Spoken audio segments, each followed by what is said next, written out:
Speaking of decades-long manifestations, can I just say something? Like, this might be, I don't know, controversial, or I know that no one's gonna listen to me anyway when I say this, but I'm just gonna give you the advice anyway. You can take it or leave it. I feel like when it comes to manifestations, I'm gonna say something really bold.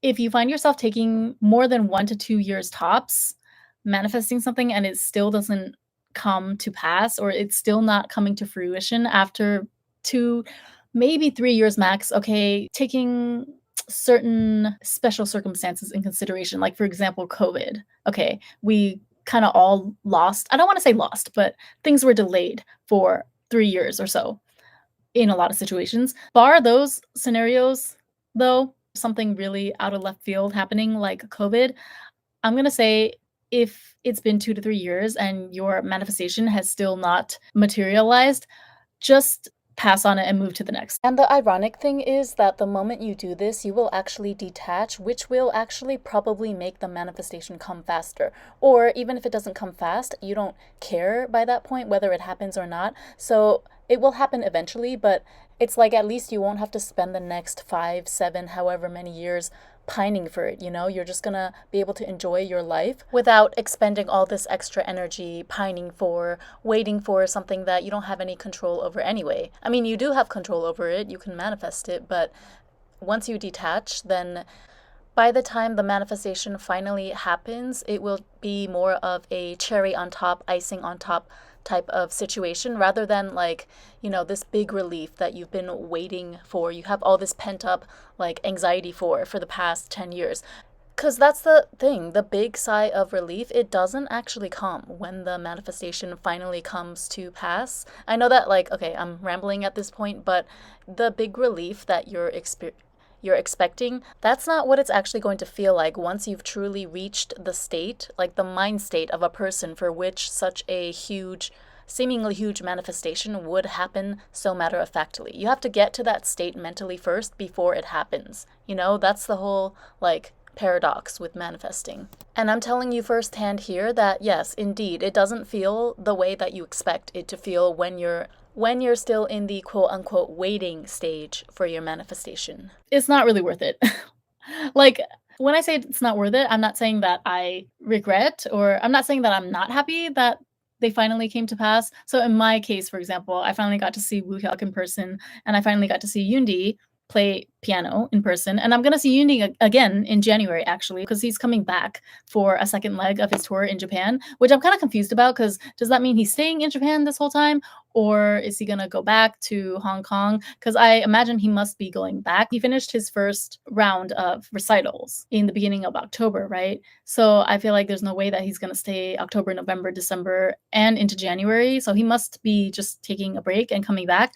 Anyway, I booked, like, I have a Dubai trip planned for the end of the year, because what am I gonna do in Japan for New Year's? There's nothing for me to do here. Plus, it's cold, so I might as well go to Dubai, even though the tickets are more expensive. But it's fine because I got a plan. Okay, so yeah, if I go to Dubai from the 31st of December to January 7th, then I can make it back like in time to go to Yoondi's concert on January 8th.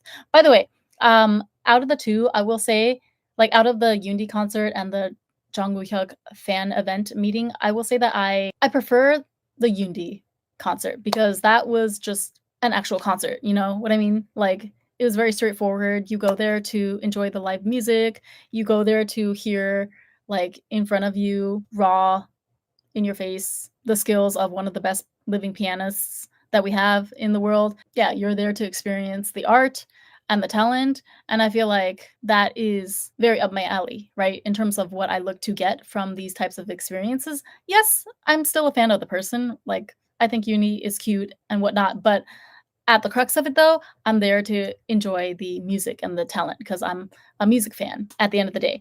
But the Jungkook type of, like, K-pop idol fan meeting event is definitely not my jam. It's not something that I will be participating in the future. I don't regret experiencing it at least once. I feel like I learned a lot from it, and I did meet a lot of really nice, cute people The other fans were really cute and innocent, and I went to dinner with a couple of them after the event was over, and I don't mind keeping in touch, but we're definitely, like, not, on the same wavelength in terms of our, like, overall mentality and approach to life, and that's fine. Different strokes for different folks, right? But yeah, what was I gonna say? I feel like I lost my train of thought. I bought tickets for another Unity concert in January because I like going to concerts and listening to live music, and especially, piano. I used to play it, and I had a delusional Delulu period where I thought, like, oh, maybe I can enter an international piano competition as an adult. Because I found this competition that you can enter as an adult. I forget the name, but it's pretty, like, prestigious. So if you win that, then it's like you don't necessarily have to be a child prodigy, and you can still, like, raise your profile as a pianist that way. Turns out that I have nowhere near the amount of discipline and talent required for that.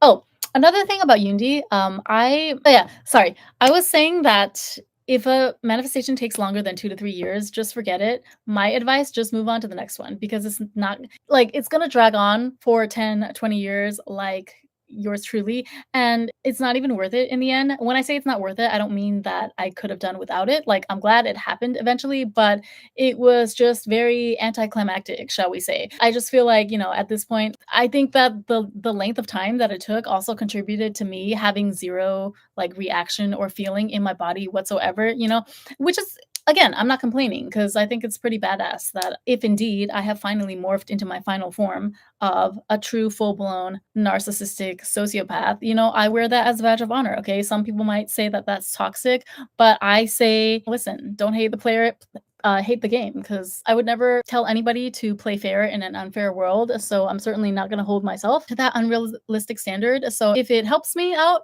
by being a little bit of a narc, a little bit of a psychopath, okay, a little bit of a cold-hearted, emotionless, unfeeling bitch, then so be it. I will be the villain, and I will do it gladly. Yeah, it's not worth it though, because, like, what did I gain out of this? I got a Unity towel. Basically, I got this folder. Yeah, I got this folder with Wuhyuk's signature, clout. I got clout for my social media. See, that's actually, like, okay, the picture with Woohyuk, I don't see it as like, oh, I got to meet my idol, I'm a fan. I see it as, oh, okay, this is gonna give me X amount of clout on social media. It's gonna last for X amount of days, and then it's gonna die off. And then I have to find the next thing to, like, get me clout, or, just to keep my profile relevant in the algorithm. That's how I think of it. Yup. Get into your villain era, ladies.